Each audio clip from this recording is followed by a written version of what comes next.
God of peace, we pray that you will bless all those who have served their country through service in the armed forces. Grant healing to those veterans who have been wounded, be it in body, mind, or soul. Bring peace to our hearts, the hearts of all veterans, and to the regions in which they fought. Grant, we pray, the creative vision to see a world that, weary with fighting, affirms the life of every human being and so moves beyond war. Prince of Peace, we pray, hear our prayer. Amen. Amen. Paige Ivy is going to introduce someone who I am quickly finding may not need any or much introduction, because in the last week or so, everybody that I have come into contact with keeps telling me that they know Billy Wallace. But Paige Ivy, who serves on the board of the organization that he leads, is going to more formally introduce him. Paige. Thank you, David, and good morning to all of you all. This is a real pleasure for me today to be able to introduce our friend Billy Wallace. I'm on the board of Missouri Veterans Endeavor along with Sandy Peters and Jimmy Grimmett, so needless to say, St. Peter's is well represented on this nonprofit that provides transitional housing for veterans. Bill is, I'm very proud to say, is also a graduate of the University of Virginia, first and foremost. We need to recognize that. But so we're fellow Wahoos.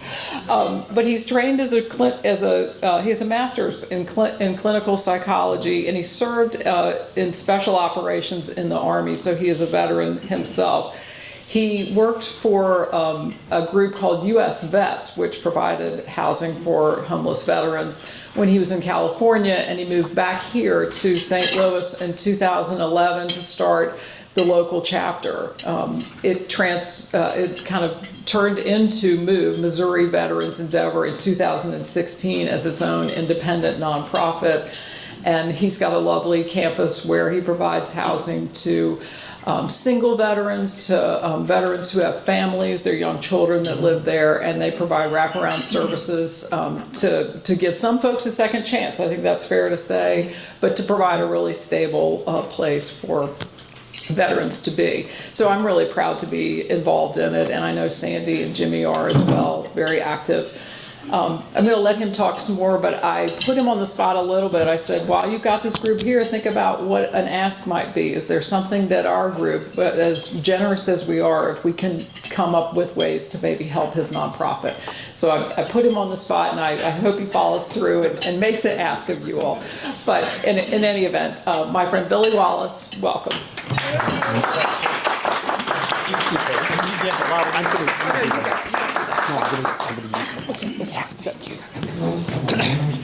Well, thank you so much, Paige, and thank you, David, and everybody for this wonderful invitation. I see a lot of friends in this room, which is always awesome. I mentioned about St. Louis when we moved back here with my family about 14 years ago, that St. Louis is 2 degrees of separation. I really think so. And so many of my friends are in this room, and I just appreciate so much having come back to St. Louis from California, where I was living up to 2011 when my family and I moved back here to St. Louis. And St. Louis is so engaged and generous and really engaged with us over the years. Many of you have come out and seen what we do, and I invite anybody after today to come and pay us a visit. See how meaningful your support and your engagement is with us and our veterans. And it would be my pleasure to introduce you to my team and talk about some of the issues and solve some of the world's problems. We're living in challenging times for sure, so we always really learn a lot, and it really bolsters our best practices approach when we can sit down with friends and supporters and partners to talk about the issues and hear what's important to all of you. So as Paige mentioned, I am the Executive Director of Missouri Veterans Endeavor. We have been in St. Louis since 2011. We've got a very pretty campus, which many of you have been to, over at Natural Bridge and 170. We're sort of tucked back into the woods. We have 23 2-bedroom apartments where our veterans and their family members live. We operate a model where if it's a single veteran, they share a 2-bedroom apartment with another veteran. They have a lock on their personal bedroom doors. but they share the space of the bathroom, the living room, the patio. Everybody's got a patio and the grounds and the common space. If it's a veteran family, our occupancy permits allow us to have a family up to 3 members. So we do have certain limitations based on the square footage and the size of the campus. And one of the best things that we hear when people come to visit us, they say, gosh, I've driven by here 100 times going to the airport. I didn't know you guys were here. And we really like that because it is very secluded. It's a wonderful place for our veterans and their family members to heal and to grow. And our real mission statement is to really help everybody have stability. Financial stability is very important, and then also to be on that upward trajectory in addressing whatever their individual action plans are. So it really starts with outreach, and we work very closely with the St. Louis VA and what's called their Hope Recovery Center homeless program here in St. Louis. That is, and that's where all of the homeless veteran service providers and the VA staff, we gather every 2 weeks and have what's called our by name list meeting. So we have a list by name of all of the veterans in the region who we've identified, who are identified as being homeless or veterans head of households. And twice a month we have this meeting where we used to meet in person, but then when COVID hit, we started doing it via Zoom. Hopefully we'll go back to being in person because I think there's great synergy that can happen when you're meeting in person versus on a computer screen. But we go down the first meeting of the month. We go down and we try to identify and place all of the veterans who are on the streets or in shelters and put them into programs. Maybe they go to a treatment program at the VA or something like that. The second meeting of the month is for those veterans who are in programs to try to get them into permanent housing. That's what it's all about with our work, is to get a veteran who's experiencing homelessness into permanent housing and to not recidivate back to homelessness. So we will get a call from that meeting from the VA, and I'd say 95% of our referrals do come from the VA. And they say, Bill, do you have any openings? Or they'll call my clinical director. Her name's Ashley Smith, a wonderful, very skilled clinician. And if we've got openings, then we set up an assessment. And we assess the veteran based on 7 benchmark items, which is their length of homelessness. How long have they been homeless? What is the barrier that they have primarily to keeping a roof over their heads? Are they considered chronically homeless by HUD's definition, which would be that you've been on the streets or shelters for a year or more concurrently, or you've had 4 episodes of homelessness in the past 3 years. They're considered chronically homeless. We assess them for their financial situation, of course. We are considered permanent long-term supportive housing, but it's really permanent housing. And when the veterans come to us homeless, they sign a lease with us. They pay very modest rent, $300 a month. We are not a shelter. We are a program that provides them the housing, but they sign a lease and they start we really work with them from that point on this individual action plan. We assess them for other issues that might be particular to them about substance abuse. That is something that 70% of our veterans experiencing homelessness have, substance abuse issues. We assess them for any legal issues. We have a number of veterans who have been in and out of the legal system. There's certain offenses that we can't serve because we are a family site as well. We assess them for their psychosocial support network. Do they have a family that they're trying to connect with? Do they have a family they're maybe trying to stay away from? Do they have a church? Are they going back to school? What do they enjoy doing? That's very, very important. We really want to connect them with the greater community to the level of their comfort. We assess them as well for any their mental health and physical health regimens. Mental health is a big contributor to homelessness. That and substance abuse, I'd say they're co-occurring disorders. A lot of our veterans have those issues, and they're not always post-traumatic stress disorder from being in the military, but anybody who has been on the streets has experienced a certain amount of trauma. So we assess them for whatever that is. We want to make sure that they're connected with the VA or what their health care provider is, and their mental health practitioner as well. We also assess them for their military history. What did they do? What branch of service were they in? Did they serve during a time of war? Was it a meaningful experience for them? It wasn't for every one of our veterans. And in particular, many of our female veterans did not necessarily have a good experience being in the military. And we have probably 20 to 25% of our veterans living with us and who we've seen over the years are female veterans. And we work very specifically with them on a number of programs and groups. So from that assessment, we come up with what's called their individual action plan. And we assess them if they've got a family, what are the children's needs? We want to make sure that everybody is in school, that everybody has all the resources that they need to be successful, to be stable, and to always be on that upward trajectory. We have a secondary program called Valor Harbor, and Janet was very kind to put out with David some of the flyers that we have on the tables.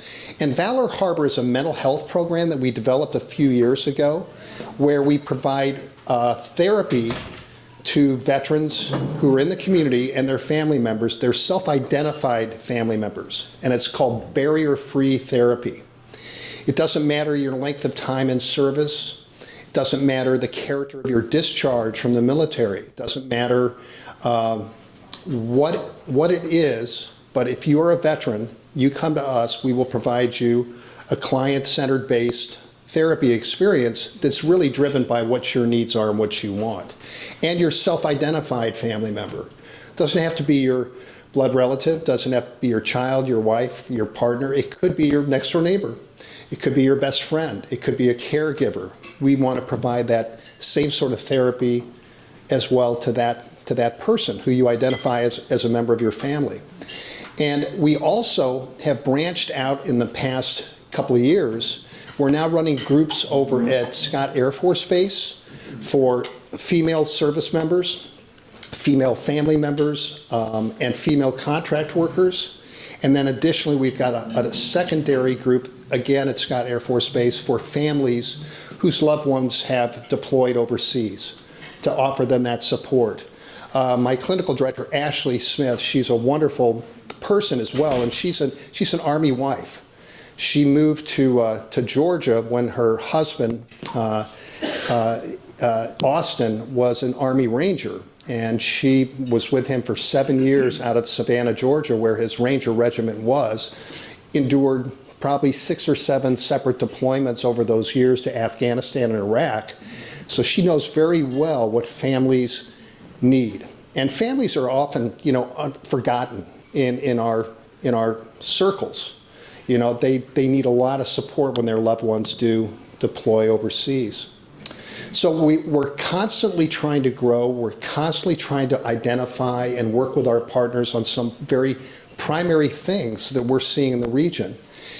It's a really challenging time currently within the, I'd say, the political environment. Human services programs and housing programs are really taking a hit, and they're changing some of the rules. The administration and the VA even is now talking about, there's a number of programs that homeless veterans are eligible for. There's a program called VASH, which stands for VA Supportive Housing. It's basically Section 8 housing, but specific for veterans. It's a wonderful program where you can get a voucher and have your rent paid for in an apartment, permanent housing, and get case management support on top of that. But now they're trying to switch it up, saying, listen, we don't know that we want to do that. You have to be clean and sober first, or you have to get a job. And so often, a number of our veterans experiencing homelessness just simply are not able to get a job, and sobriety support is a challenge. With HUD-VASH, you don't have to be clean and sober. You don't have to be compliant with a program, compliant with medication. You can't be denied housing if it's available to you. So we're really hoping that that doesn't change, that there's barriers to getting some of these veterans who are marginalized and have had institutional and generational poverty are kept out of housing because they can't remain clean and sober, or they can't maintain a rigid program. It's also in the state of Missouri, which is really a huge barrier as well. It is illegal to be homeless and sleep or encamp on state-owned property. It's a bill called House Bill 1066 that has been in place for the past 2 years. So a lot of encampments along the river, underneath the highways, anything that's state-owned property, including a park, they will be removed, and the veterans will be asked to leave the first time. The second time, they're physically removed. If they come back again, then they can get fined and put in jail and get a misdemeanor. And so it's just very counterintuitive, because people will be moved off, but they have nowhere to go. And unfortunately, there just is not enough programming across the state, especially in some of the more rural areas. So this is something that we are really concentrating on. Our job is not only to provide clinical services, to provide, also to really advocate and really lobby. I spent a lot of time in Jefferson City. I used to be on the Missouri Veterans Commissioner as a commissioner. I was appointed by Governor Nixon about 10 years ago. And so we're constantly talking to our politicians here in the state and really wanting to be included and at the table with them when they come up with laws that impact our veterans, our population across many areas. And I'm glad you've seen these pictures. So this is our campus up here. That's our group room, and kids had a Taekwondo instructor come out and do that a couple of years ago, and we just have a lot of stuff going on there. It's really a very, very nice community, and they really do look after themselves. We're not there 24/7. We work between, basically 8 in the morning till 6 o'clock at night. We've got somebody on campus. Sometimes we stay late in the evenings for some groups and dine and development groups and speakers that come in. And but it really is their homes, and it is permanent housing. But for certain veterans, we don't want this to be their end stop. For younger veterans with families, we're hoping that they will move into the community and be in a position where they can get their own homes. In fact, we had really wonderful 2 positive discharges this past fall, where 2 of our veterans not only moved to the community to their own homes, but they bought their own homes. They were able to buy their homes, and they're so proud. And one of the veterans comes back every other Wednesday night and does a meditation group for our veterans. So we encourage our veterans, when they do leave our campus, to really stay involved with us, be mentors, come back and join us for any holiday parties or any activities. It's really important to stay engaged with them. Also, we are 100% privately funded. We originally came to St. Louis as US Vets, as Paige mentioned, and US Vets is the largest nonprofit provider of housing and programs for veterans experiencing homelessness. We did become independent from them in 2016 because our business models shifted. We originally came to town with a grant that we had called an Emergency Housing Contract Grant, where a veteran or veteran family could come to us with 0 income, and in the 6 months' time, we would really help build up their income, really work vigorously in that 6-month period to get them stable and on financial footing and address their issues. to then move across the street into another apartment or move out into the community into an apartment where they can be on their own. But unfortunately, the municipality where we're located in St. John, they were a little confused and they did not allow us to have that grant. It was a VA grant. So we had to give it up, but what they couldn't do was keep us from housing veterans there. They were a little confused, and there was something, I don't know if anybody knows the term NIMBY, which stands for not in my backyard. And so they called us into City Hall and they said, gosh, we love what you do. We really do. But have you considered taking it to Spanish Lake? Have you considered, what about going up towards Bell Fountain or something like that? So the city attorney is a wonderful guy, and he said, listen, they own that property, so they can rent to whoever they want to. So we had to shift our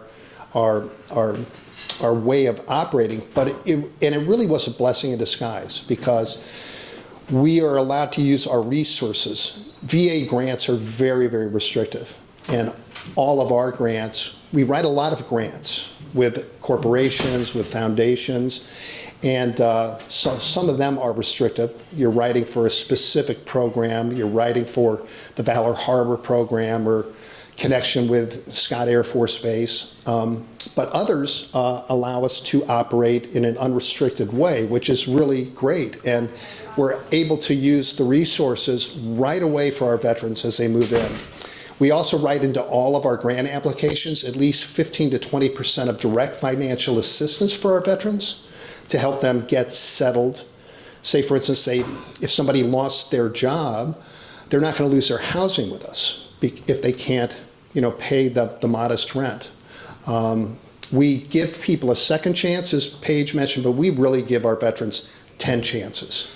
If somebody relapses and gets involved with substances again, we are a sober site, but we're not an abstinent site.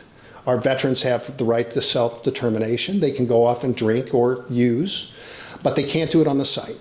And so if somebody does, or they get challenged with their addiction and they stop paying their rent, they're not going to lose their housing. But we do require that they work with us to get back sort of on the wagon, so to speak. They might go to the VA for an inpatient program for a couple of weeks and then come back. So we always want to work with our veterans. The only time that we ever ask a veteran to leave is if they're really disruptive and they're not fitting in with the community. But as I mentioned before, our community they really look after one another, and it's a wonderful community, and would love for you all to come out and visit. I was wondering, does anybody have any questions of me? Talk about some of your needs. Oh, some of our needs, okay. Some of our needs, so we always appreciate and love to get funding. Financial support is really awesome. And as I mentioned at the very beginning, St. Louis is so generous and so engaged, and many of you in this room have been very generous, engaged with us over the years, and I truly appreciate that.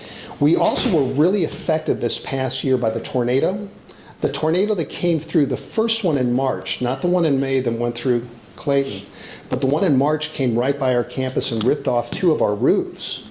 And we, through insurance, were able to repair those roofs. It took about 9 months to get the roofs replaced, and we had to take off a couple of apartments and a utility room offline during that time.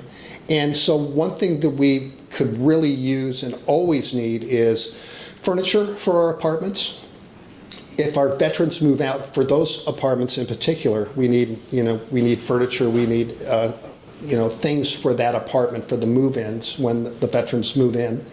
And we're getting ready to move in 2 veteran families in the next couple of weeks into those 2 affected apartments.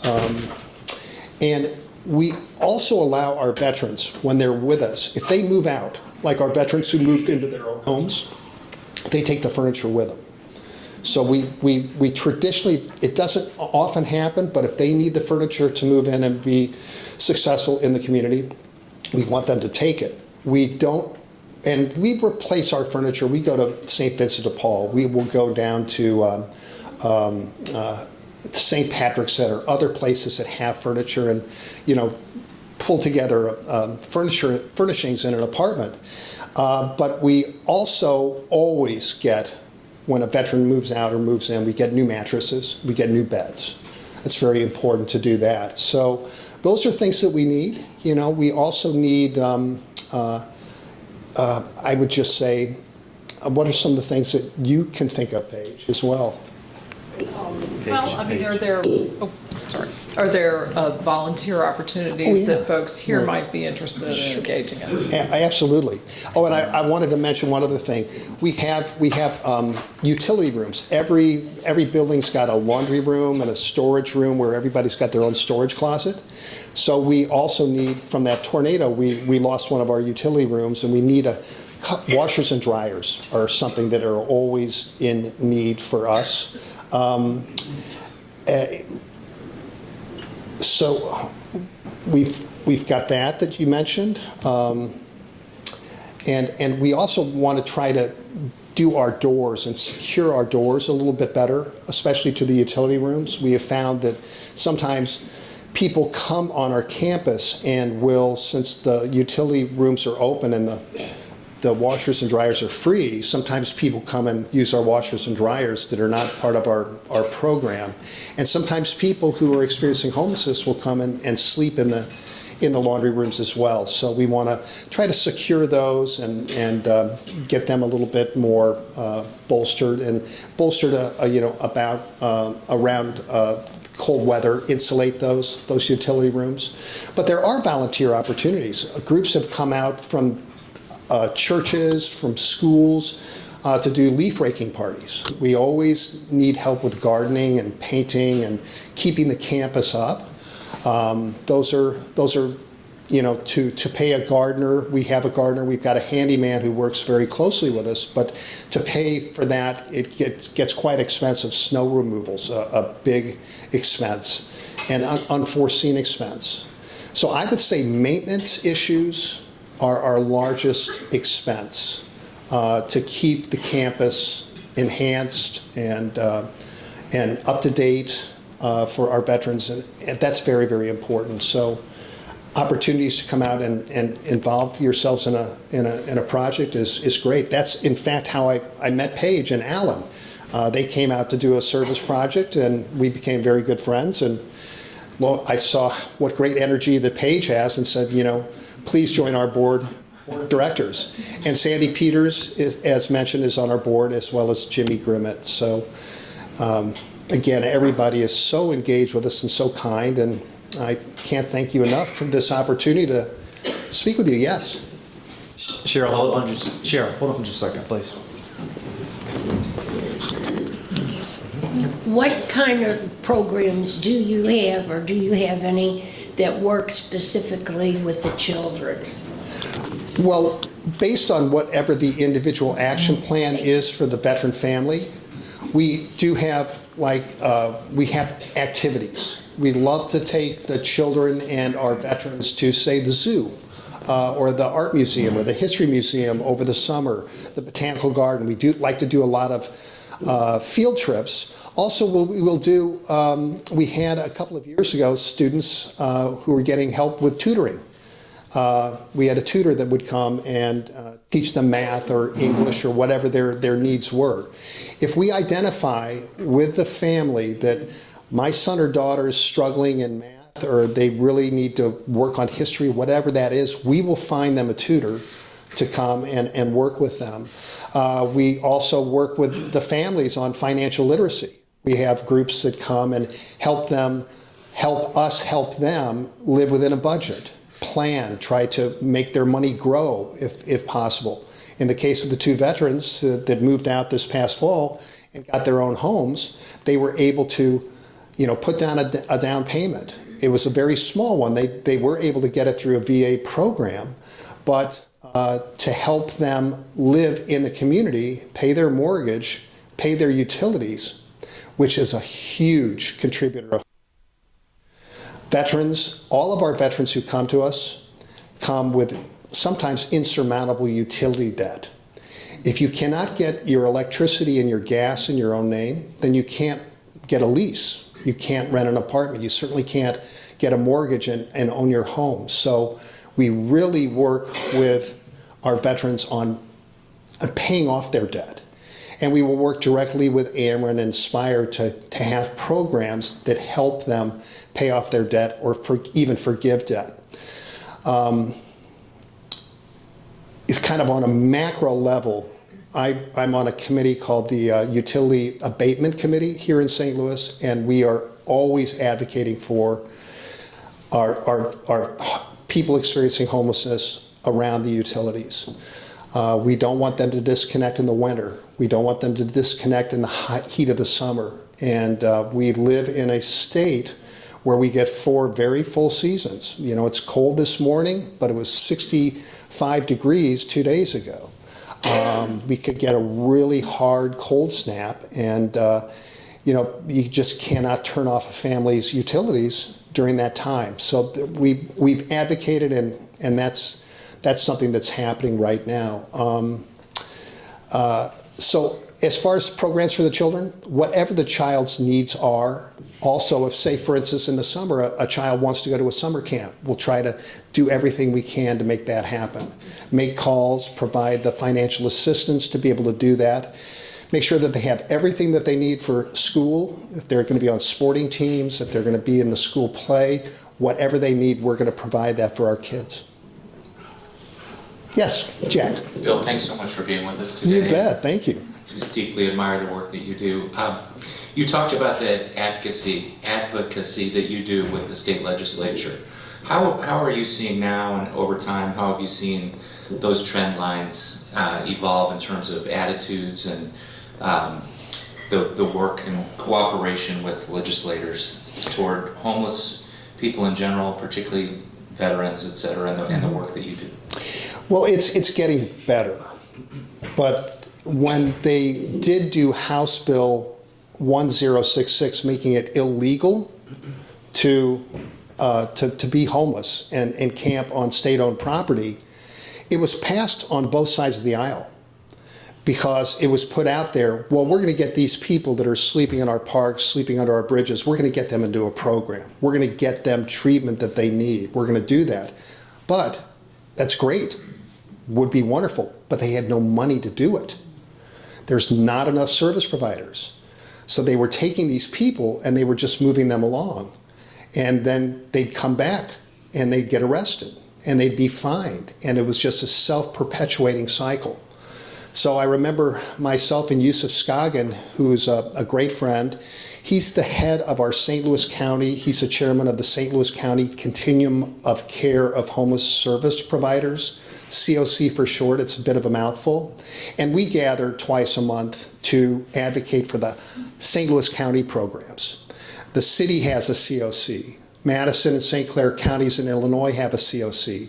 And within Veteran Services, I am the former chair of what's called the Veteran Leadership Committee, which oversees all the veterans programs in the COCs that surround St. Louis City and St. Louis County. So St. Charles County, Jefferson County, Washington County, St. Clair and Madison counties are all part of the VA's catchment area. So we would go, when this bill happened, we said, listen, we've got to be at the table. I mean, you can't create this bill and not have the resources to place these people in treatment programs or to place them in housing or get them in a substantive shelter program that will work on their social independence and their upward trajectory towards permanent housing. It didn't work. So we're constantly going and advocating, and the squeaky wheel gets the oil. Sometimes we, the current administration, it's a little bit difficult right now because there doesn't seem to be, and I hate to editorialize, but sometimes we have to, there just doesn't seem to be the understanding and the empathy, which really we have to have. We've got to have that understanding about our veterans, our people who are experiencing homelessness. Most everybody who's experiencing homelessness do have that generational poverty where they go in and out of being impoverished and can never really get their their footing. And there's certain areas of town where there's food deserts, there's medical deserts. You can't really easily get to stores to purchase your food. You can't easily get to a doctor, and there's not access to it. So I don't know. I think it's getting better, but it's still very, very challenging. Yes, Andy. Bill, could you take a few minutes and for the people to explain the similarities and differences between what it is that we do at MOVE and Jason Kander's small house program? Sure. Oh, yeah, thanks for bringing that up. Maybe you all have heard of a Veteran Community Project. That's the tiny homes that's down in Grand, and they're good partners of ours. We're very fond of them, and I'm crazy about their executive director. They do good things. Theirs is transitional housing, and where they have tiny homes, and veterans can live there with their family members for free for up to a year or maybe even a little bit longer before they would come to us. We are considered long-term supportive housing, permanent housing. They sign that lease. But what separates us from other permanent housing programs is our case management. That's the whole thing. That's our bread and butter. And really addressing the mental health, really addressing the substance abuse, really addressing the financial insecurity, really addressing their medical issues, any legal issues, all those things that I mentioned in the assessment. That's what we do. In permanent housing, predominantly when a veteran is placed in permanent housing, the case management ends. But for us, it's just really beginning. So we operate like a transitional program. And Veteran Community Project, they've been around for 7 years, and they're still building their campus. They don't house very many veterans right now. They've, I believe, got 6 or 7 veterans that are in their program. And so we are encouraging them and really strong partners with them to keep building and keep bringing in the veterans. We will occasionally call them and say, hey, we've got a veteran who no longer can live with us, and we've moved a couple of our veterans back to transitional housing with them, and we get a lot of referrals from them and from the other service providers for our program. If we have an empty apartment, it's not empty for very long. And I'd say we've served, since we moved in here in 2011, probably about 300 veterans, including their family members, at our campus. And it's always our goal to, when we discharge them to permanent housing. Or if they need that step back, if they need to get into a treatment program, to discharge them to that program with the opportunity to come back and be with us. We've been here for a long time, and we have a pretty good blueprint model that we tried to grow ourselves. We wanted to build an apartment complex downtown, and we were hopefully going to do that with some tax credits and opportunity zone funding, but it just did not work out. That was about 5 or 6 years ago, and it was maybe a blessing in disguise, because right when we would have been breaking ground on that project, COVID hit. So we decided at that time we couldn't do it. We did not get the support. We decided at that time, let's really get insular, really make our campus premier, and really work on our programs. And now we are expanding with our Valor Harbor program. Valor Harbor is actually in the separate office spaces that we have down in Crestwood. Very pretty office space, very serene, where we do the therapy to veterans who are in the community, who are not necessarily homeless, but it's a therapy program for them and their self-identified family members. Did that answer it, Sandy? Yes, sure did. Good. Good. Other questions? I just have a statement. I would just like to say thank you to Paige for asking me to be on the board. Sandy's doing a lovely job with all his knowledge and support.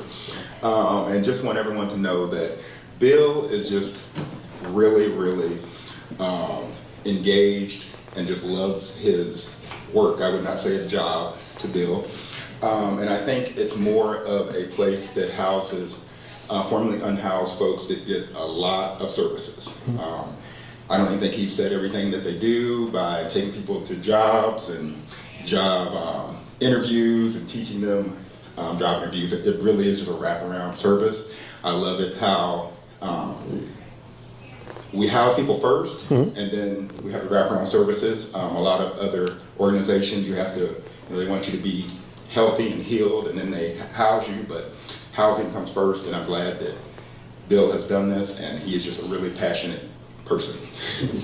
Well, thank you, Jimmy, and I'm very, very happy to have Jimmy and Paige and Sandy as part of our team. And again, I would love for any of you to come out and pay us a visit.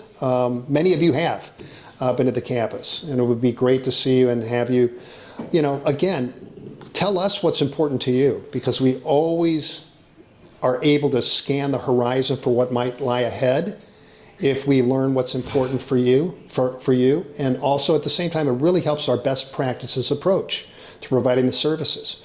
We've got a pretty set model, but we're always thinking outside the box. We're always trying to do things a little bit differently and keep up with the trends, keep up what the gaps in service are. That's so important. So again, thank you so much for allowing me to come and be with you this morning. And I'm going to stick around for a little bit and would love to meet you and say hello. And I was going to say one more thing, spoiler alert, because Billy and I were at the 8 o'clock service, and David talked in this sermon about courageous compassion. And I thought the man sitting next to me right here is a living, breathing example of it. And thank you for being with us and worshiping with us this morning and to sharing your story. And I encourage you all to continue to get to know Billy and what he does, because he is really, he is a compassionate man walking among us. So thank you. Thank you, Paige. Thank you.